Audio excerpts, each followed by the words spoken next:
नमस्कार, आप देख रहे हैं न्यूज़ वन इंडिया और मैं हूं आपके साथ अमृता चौहान। लखनऊ से बड़ी खबर, किसानों के हित में योगी सरकार का बड़ा फैसला। किसानों पर दर्ज केस वापस लेने का लिया है फैसला। सीएम योगी के निर्देश के बाद केस वापस लिए गए हैं। पराली जलाने से संबंधित मुकदमे वापस किए जाएंगे। सभी जिलों के डीएम, एसएसपी, कमिश्नर को यह निर्देश दिया गया है।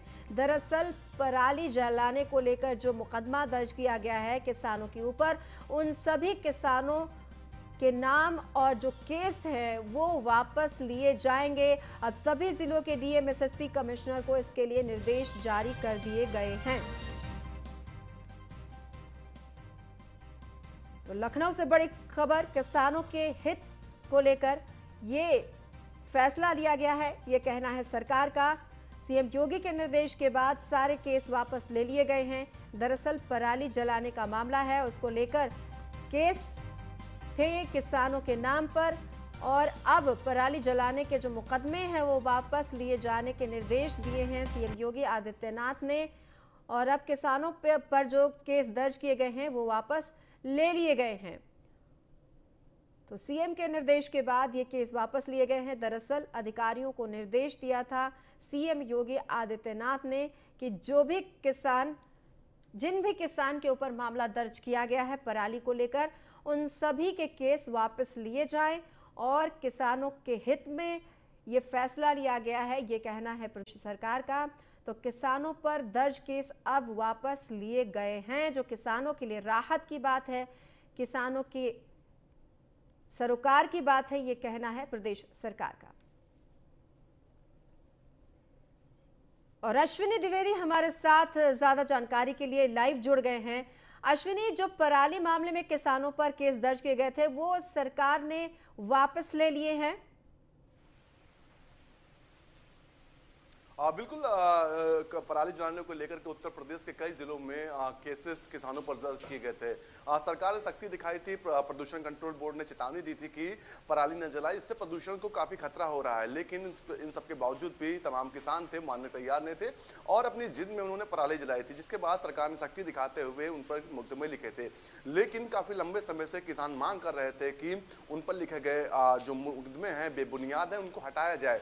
ऐसे में 2022 का चुनाव आ गया है तो सरकार भी हर पैतरा अपनाना चाहती है, क्योंकि किसान पहले ही से नाराजगी झेल रही किसानों की सरकार है। पश्चिमी उत्तर प्रदेश में एक बड़ा आंदोलन चल रहा है किसान कानूनों को लेकर के, जिसके अब लेकिन की सरकार नहीं चाहती कि किसी भी तरह से किसानों को नाराज किया जाए, बल्कि हर मुमकिन कोशिश कर रही है किसानों को खुश किया जाए। उसी क्रम में इसको भी देखना चाहिए कि किसानों के जो मुकदमे वापस हुए हैं वो कहीं ना कहीं 2022 के चुनाव की चोट है, जो अभी से ही भाजपा देना शुरू कर चुकी है। निश्चित तौर पर क्योंकि जो 3 कानूनों, काले कानूनों जिनको बता रहे हैं किसान, उनका जो मामला है वो केंद्र सरकार के हक में है, उस पर फैसला लेना है। लेकिन मुकदमे वापस लेना राज्य सरकार के हक में थे, जो ले लिए गए हैं और निश्चित तौर पर इससे किसानों को राहत मिलेगी। जी, किसानों को मनाने की कवायद से जोड़कर इसको देखा जा सकता है, क्योंकि किसान नाराज हैं, चाहे वो समर्थन मूल्य की मांग हो या कृषि बिल को लेकर है, तो ये तमाम कोशिश इसी दिशा में है। बिल्कुल, अगर पिछले दिनों की बात करें तो जून के महीने में जिस तरह से धान का पहले जो रेट था उसको बढ़ाया गया था, समर्थन मूल्य को बढ़ाया गया था, क्योंकि किसानों के हित की बात सरकार कर रही थी। उसके बाद अब जो है जो मुकदमे दिखाए गए थे किसानों पर वो वापस हुए। निश्चित तौर पर इसके बाद जो अन्य सरकारें हैं, चाहे पंजाब का सरकार है या अन्य सरकारें हैं, उन पर भी दबाव बनेगा कि वो भी किसानों के जो मुकदमे लिखे गए वापस हो। निश्चित तौर पर कहीं ना कहीं इसका जो सीधा असर है 2022 के चुनाव में भी देखने को मिल सकता है, क्योंकि किसानों की नाराजगी किसी भी पार्टी के लिए भारी पड़ सकती है। तो ऐसे में भाजपा बिल्कुल नहीं चाहती किसानों को नाराज किया जाए, बल्कि जो बेहतर से बेहतर चीजें हो सके वो किसानों के लिए चुनाव के समय की जाए, जिससे 2022 का भविष्य भाजपा का उज्जवल रहे।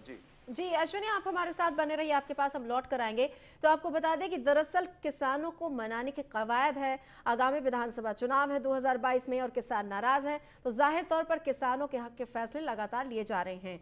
आपको बता दें कि आज बाराबंकी आएंगे सीएम योगी आदित्यनाथ, 240 परियोजनाओं का लोकार्पण करेंगे सीएम, लाभार्थियों को प्रमाण पत्र भी देंगे। मुख्यमंत्री योगी आदित्यनाथ 1 दिवसीय दौरे पर 2 जनसभाओं को संबोधित करेंगे। 2 विधानसभाओं में सीएम योगी की जनसभाएं हैं। जिले में सीएम के आगमन को लेकर तैयारियां तेज हो गई हैं। जिला प्रशासन ने कमर कस ली है।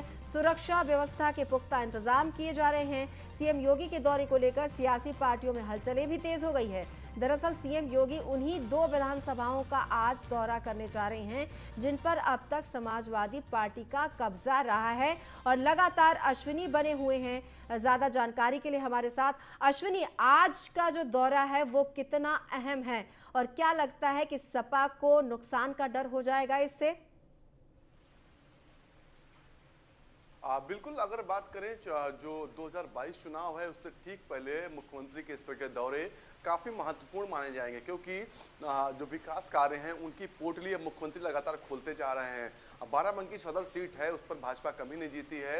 लंबे अरसे से उस पर जीतने की कवायद लगी समाजवादी पार्टी की, वो पुरानी सीट रही है, निश्चित तौर में पुराना गढ़ रहा है। ऐसे में उसमें सेन करना एक बड़ी बात होगी और मुख्यमंत्री वही करने जा रहे हैं। निश्चित तौर पर जिस तरह से एक कार्यक्रम हो रहा था उस दौरान मुख्यमंत्री से पूछा भी गया था कि दोबारा से उत्तर प्रदेश में कोई मुख्यमंत्री लगातार नहीं बनता है, तो उन्होंने तत्काल कहा था कि हम बनेंगे, हम ये सारे जो भ्रम थे वो तोड़ेंगे। निश्चित तौर पर उसी को लेकर के मुख्यमंत्री तमाम जिलों का लगातार दौरा कर रहे हैं। आज बाराबंकी का दौरा है, बाराबंकी में तमाम योजनाओं का लोकार्पण शिलान्यास करेंगे। जी अश्विनी, आप बने रहिए हमारे साथ, हम आपके पास दोबारा आएंगे।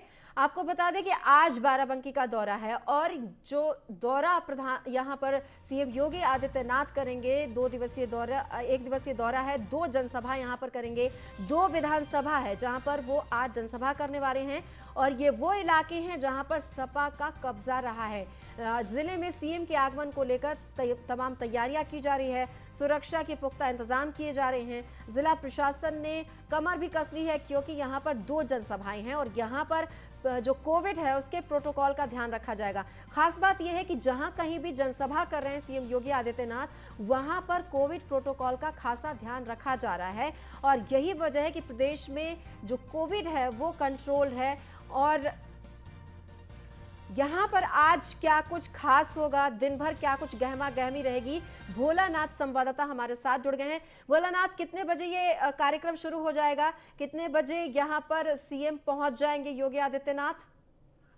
देखिए, बिल्कुल बता दें, 12 आज सीएम योगी आदित्यनाथ जनसभाओं को संबोधित करेंगे। 11:30 बजे सीएम योगी आदित्यनाथ जैतपुर विधानसभा के हरक पहुंचेंगे, जहां पर कई परियोजनाओं का शिलान्यास करेंगे। वहीं लाभार्थियों को प्रमाण पत्र भी वितरित करेंगे। तकरीबन 1.5 घंटे बाद सीएम योगी आदित्यनाथ सदर विधानसभा बाराबंकी ऑडिटोरियम में एक जनसभा को संबोधित करेंगे। वहां पे भी कई करोड़ की लोग बाराबंकी को सौगात देंगे, कई परियोजनाओं का शिलान्यास करेंगे। बहुत बहुत धन्यवाद आपका इस तमाम जानकारी के लिए। तो आज 2 जनसभा संबोधित करेंगे, बहुत बिजी रहने वाले हैं, तमाम सुरक्षा के इंतजाम कर दिए गए हैं। बाराबंकी में सीएम यहां पर पहुंचने वाले हैं, सुरक्षा के पुख्ता इंतजाम है, काफी तादाद में लोग पहुंचेंगे, लेकिन कोविड प्रोटोकॉल का ध्यान रखा जा रहा है। बढ़ते आगे, खबर लखनऊ से है। यूपी सरकार ने अहम फैसला लिया है, मऊ में एटीएस कमांड सेंटर के निर्माण को मंजूरी दी है। देवबंद के बाद मऊ में बनेगा एटीएस कमांड सेंटर। यूपी सरकार ने मऊ में कमांड सेंटर के निर्माण को मंजूरी दी है। तो एक के बाद एक अहम फैसले लिए जा रहे हैं। सीएम कई ऐलान कर चुके हैं और वो तमाम अहम फैसले थे और उन सब के बीच एक और बड़ी खबर और एक और अहम खबर, यूपी सरकार ने मऊ में कमांड सेंटर के निर्माण को मंजूरी दी है और यहां पर बड़ा फैसला लेते हुए यूपी कमांड सेंटर अब बनाए जाएंगे। तो एटीएस कमांड सेंटर के निर्माण को मंजूरी दी जाएगी। अश्विनी लगातार हमारे साथ लखनऊ से लाइव जुड़े हुए हैं ज्यादा जानकारी के लिए। अश्विनी, ये जो सेंटर यहां पर बनेगा, इससे क्या कुछ, कितना खास है ये? बिल्कुल, अगर बात करें तो उत्तर प्रदेश सरकार बनने के बाद से लगातार मुख्यमंत्री जो एटीएस है उसको मजबूत करने की कवायद में लगे हुए थे। एक समय उत्तर प्रदेश के अंदर यह था कि एटीएस में कोई अधिकारी जाता था तो उसको उसके पनिशमेंट के रूप में देखा जाता कि उसको सजा दी गई है, उसके बाद एटीएस भेजा गया। लेकिन वर्तमान अगर पिछले 2 से 3 साल की अगर स्थिति देखें तो एटीएस में जाना एक गर्व का विषय अधिकारियों के लिए हो गया। निश्चित तौर पर कई तमाम जो बड़े मामलों को निपटाया एटीएस ने, तमाम आतंकवादियों को पकड़ा हुआ है। निश्चित तौर पर उसके बाद मुख्यमंत्री चाह रहे हैं कि सरकार चाह रही है कि और बेहतर इसका कार्य प्रणाली की जाए, जिसको लेकर के प्रदेश के 10 जिलों में ATS command centre, ATS unit, नई यूनिट शुरू करने की बात कही गई थी, जिसमें श्रावस्ती था, बहराइच था, वाराणसी था, कानपुर था, झांसी था, पश्चिमी उत्तर प्रदेश मेरठ था, अलीगढ़ था। जो संवेदनशील जिले हैं उनको लेकर के वहां पर यूनिट लगाने की बात कही गई थी निश्चित तौर पर, जिसमें अब मऊ का नाम जुड़ गया है। मऊ में भी जो एटीएस कमांड सेंटर है उसको खोला जाएगा। निश्चित तौर पर इसको लेकर के पहले से ही तमाम जिलों में कवायद शुरू हो चुकी है, जो काम है वो शुरू हो चुका है, जमीन का अधिग्रहण हो चुका है। इसके अलावा अगर बात करें बहराइच और श्रावस्ती की जो इंडो नेपाल सीमा है, वहां पर पहले से ही काम चल रहा है और जल्द से जल्द ही वहां पर यूनिट शुरू हो सकती है। इससे जल्द से जल्द अमली जमा पहनाया जाएगा। जी अश्विनी, आप हमारे साथ बने रहिए, आपके पास हम लौट कर आएंगे। तो एटीएस के लिए ये अहम फैसले लिए गए हैं।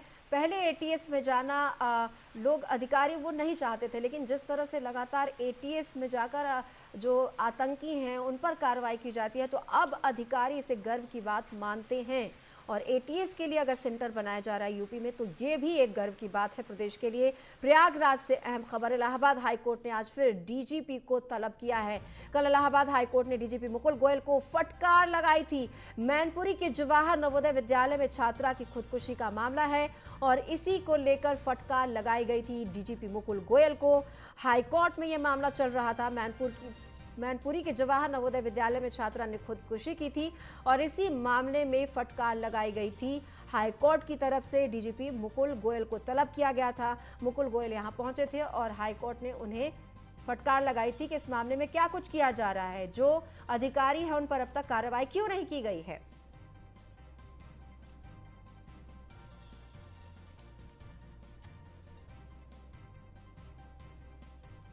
आलोक मालवीय हमारे साथ फोन लाइन पर जुड़े हुए हैं और अश्विनी भी बने हुए हैं। आलोक, ये जो पूरा मामला है इसमें हाईकोर्ट ने डीजीपी मुकुल गोयल को तलब किया था कल, क्या कुछ सुनवाई के दौरान हुआ कोर्ट में? जी देखिए, इलाहाबाद हाईकोर्ट इस पूरी घटना को काफी बड़े स्तर पर संज्ञान में लिया है और संज्ञान में लेने के साथ ही डीजीपी मुकुल गोयल को कड़ी फटकार लगाई है। उन्होंने डीजीपी से पूछा कि आपने क्या एफआईआर पढ़ी है, आपने पूरे केस की तफ्तीश की है? तो डीजीपी मुकुल गोयल शांत रह गए। तो इलाहाबाद हाईकोर्ट ने उन्हें काफी कड़ी फटकार लगाई है और कड़ी फटकार लगाते हुए डीजीपी से एफआईआर को पढ़ाया है और उस समय जो भी कार्रवाई हुई थी कानूनी, उसकी वीडियो को देखा है और देखने के साथ ही डीजीपी से पूरे कार्रवाई के बारे में संस्तुति मांगी, लेकिन डीजीपी कार्रवाई की संस्तुति देने में नाकाम साबित हुए। इसके बाद इलाहाबाद हाईकोर्ट ने डीजीपी को कड़ी फटकार लगाते हुए संगम नगरी प्रयागराज में रुके रहने का आदेश जारी किया और कहा कि इसमें कल तक आप पूरी कार्रवाई करने के बाद सुबह 10 बजे इलाहाबाद हाईकोर्ट में हाजिर हो। इसको लेकर डीजीपी मुकुल गोयल काफी सख्त हुए और उन्होंने अधिकारियों के साथ मीटिंग करते हुए मैनपुरी हाईकोर्ट के जो पूरा मामला है उसको देखते हुए तत्कालीन एएसपी मैनपुरी, वर्तमान एएसपी एटा ओम प्रकाश सिंह को सस्पेंड कर दिया है। तत्कालीन संबंधित सीओ, वर्तमान सीओ भदोई प्रियंका जैन को भी सस्पेंड करते हुए इस कार्रवाई को बड़ी कार्रवाई किया है और इसके बाद अब 10 बजे उनकी इलाहाबाद हाईकोर्ट में पुनः पेशी है।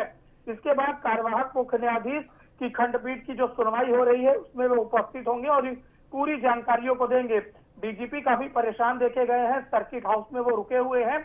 इसके बाद अधिकारियों और मातहतों के साथ वो इस पर चर्चा करते हुए और प्रदेश की कानून व्यवस्था को चुस्त और दुरुस्त बनाने का निर्देश जारी करते हुए देखे गए हैं। जी आलोक, अब हमारे साथ बने रहिए, हमारे साथ अश्विनी भी जुड़े हुए हैं लगातार। अश्विनी, आखिरकार ऐसी क्या बात हुई कि हाईकोर्ट को फटकार लगानी पड़ गई डीजीपी को? क्यों देरी हुई इस पूरे मामले में कार्रवाई करने में? छात्रा थी,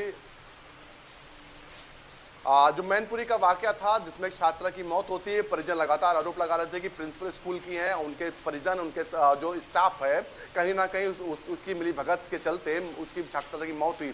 लेकिन स्थानीय जो पुलिस थी उसने परिजनों की एक न सुनी और कहीं ना कहीं आत्महत्या या संदिग्ध हत्या मानकर उसको मामले को वहीं दबाने की कोशिश की। इसके बाद परिजन लगातार गुहार लगाते रहे, उन्होंने मुख्यमंत्री तक को गुहार लगाई थी कि सुनवाई की जाए, लेकिन कहीं ना कहीं मुख्यमंत्री ने आदेश भी दिए थे, लेकिन लचर व्यवस्था के चलते जो स्थानीय पुलिस थी उसके चलते पूरी जांच सही से ढंग से नहीं हो पाई थी। इसके बाद मुख्यमंत्री डीजीपी हैं, कल जब हाईकोर्ट पहुंचते हैं, हाईकोर्ट में एक अजीबोगरीब वाकया होता है कि हाईकोर्ट मुझे आदेश देता है कि आप इलाहाबाद प्रयागराज नहीं छोड़ सकते हैं जब तक पूरी इसका जो भी जांच रिपोर्ट्स हैं वो सबमिट नहीं करते हैं, पूरा जो क्या अभी तक अपडेट है वो सबमिट नहीं करते। निश्चित तौर पर ऐसा आदेश आना, ऐसा आदेश देना हाईकोर्ट के लिए भी एक बड़ा विषय है, क्योंकि अगर मामला इतना गंभीर हाईकोर्ट मान रहा है तो पुलिस विभाग इस मामले को इसमें इतने हल्के में कैसे ले सकता है। निश्चित तौर पर एक ऐतिहासिक एक तरीके से आदेश हाईकोर्ट ने कल दिया कि डीजीपी को रुकने के लिए कह दिया कि आप शहर नहीं छोड़ सकते हैं। निश्चित तौर पर उसके बाद डीजीपी पे एक्टिव होते हैं। प्रयागराज से लेकर के लखनऊ तक जितनी अधिकारी थे वो एक्टिव होते हैं, तत्काल कार्रवाइयां होती हैं, तत्कालीन तमाम अधिकारी हैं उन पर सस्पेंशन की कार्रवाई होती है। लेकिन सबके बीच ये सबसे बड़ा सवाल है कि आखिर अब तक उस छात्रा को, उस बच्ची को न्याय क्यों नहीं मिला।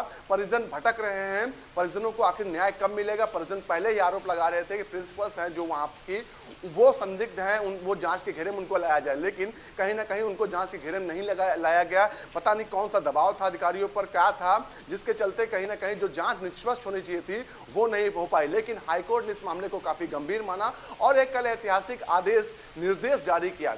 जी अश्विनी, बहुत बहुत धन्यवाद आपका। आलोक, आपका भी बहुत बहुत धन्यवाद इस तमाम जानकारी के लिए।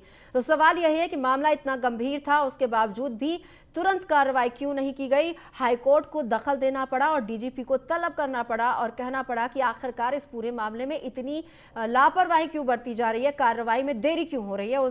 और जब तक पूरा मामला, आपको पूरी रिपोर्ट सौंपनी होगी तभी आप यहां से जा सकते हैं। मुजफ्फरनगर दंगे पर सीएम योगी का बड़ा बयान सामने आया है। सत्ता की तरफ से प्रायोजित था मुजफ्फरनगर दंगा। पिछली सरकार ने निर्दोषों पर दर्ज किए थे मुकदमे, नाकामयाबियों को छुपाने के लिए दर्ज किए गए थे मुकदमे। तो ये तमाम बातें कहीं सीएम योगी आदित्यनाथ ने, उन्होंने ट्वीट किया और लिखा, मुजफ्फरनगर दंगा सत्ता द्वारा प्रायोजित था।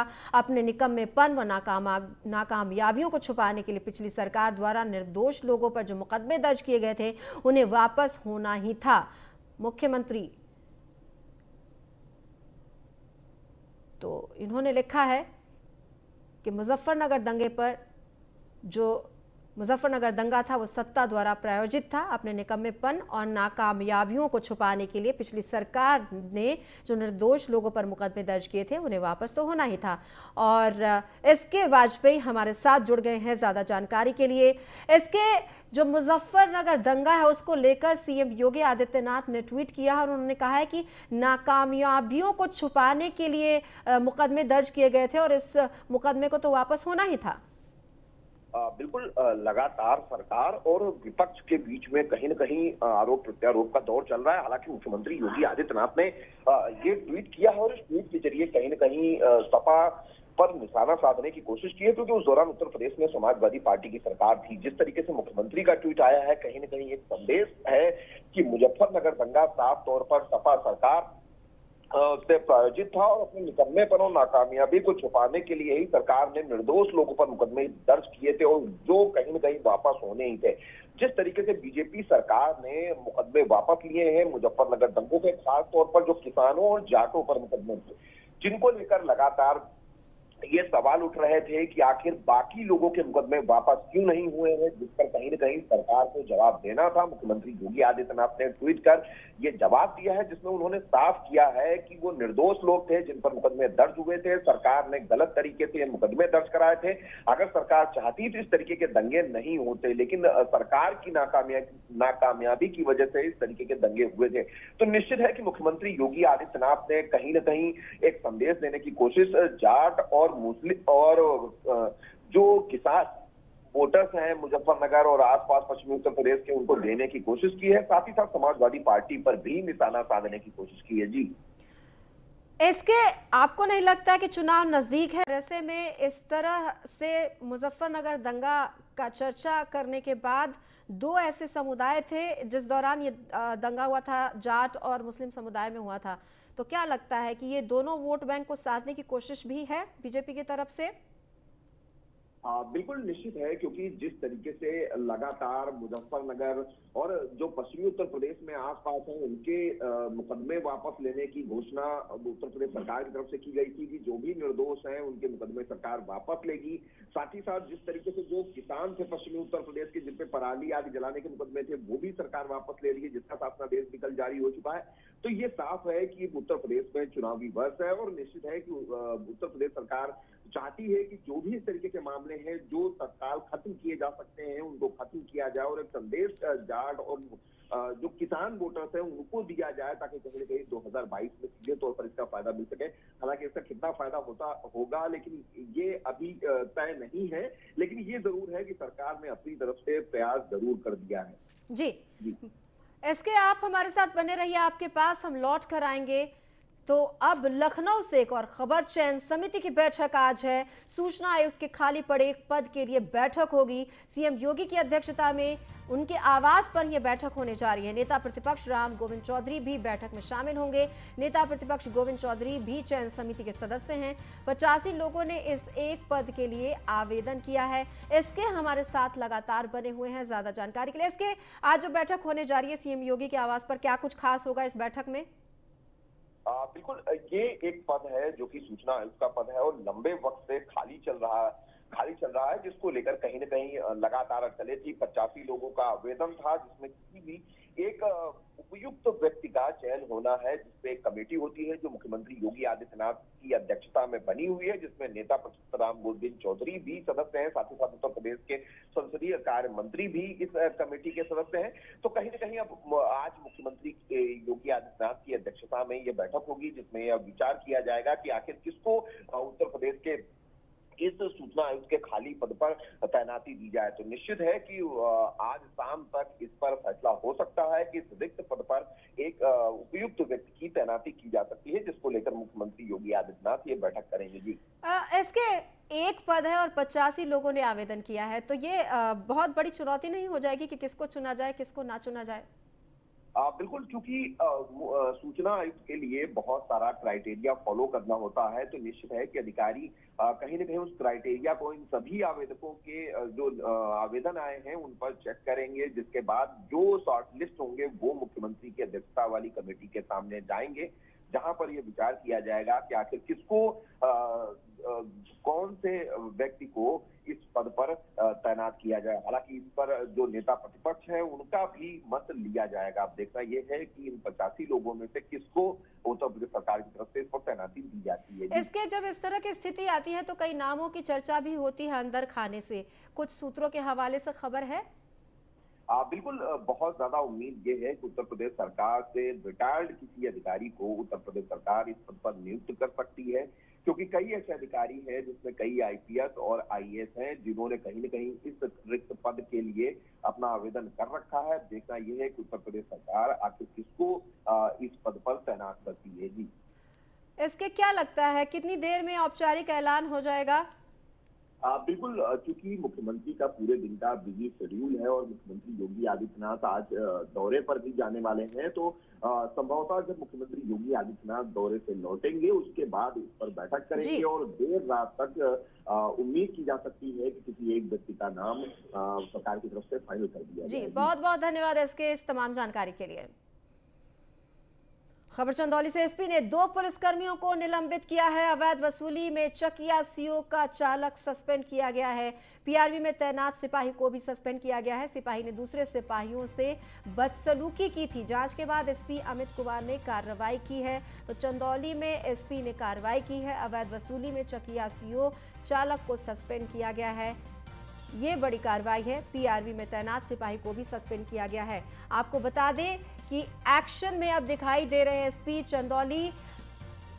इससे पहले ही आपको बता दें कि सीएम योगी आदित्यनाथ ने कहा था कि कोई भी कोताही बर्दाश्त नहीं की जाएगी, भ्रष्टाचार को बर्दाश्त नहीं किया जाएगा, करप्शन को बर्दाश्त नहीं किया जाएगा। और इस निर्देश के बाद लगातार एक्शन में अधिकारी दिखाई दे रहे हैं। फिलहाल इस बुलेटिन में इतना ही। नमस्कार।